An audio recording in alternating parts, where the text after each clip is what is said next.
আমারও পরানো যাচা। এসো এসো, বসো। তো লেডিস অ্যান্ড জেন্টলম্যান, ও হচ্ছে আমার একমাত্র ছেলের বউ নিত্যা। বা অনুরাধা, তোমার বৌমা তো ভারী মিষ্টি। ও শুধু মিষ্টিই নয়, ও কিন্তু খুব ভালো গানও করে। ওমা, তাই বুঝি? তাহলে একটা গান করতে বলো না তোমার বৌমাকে।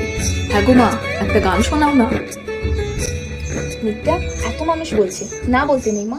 হ্যাঁ হ্যাঁ, হয়ে যাক একটা গান। কি হলো নিত্যা, গাও। तू मुझे छोड़ जा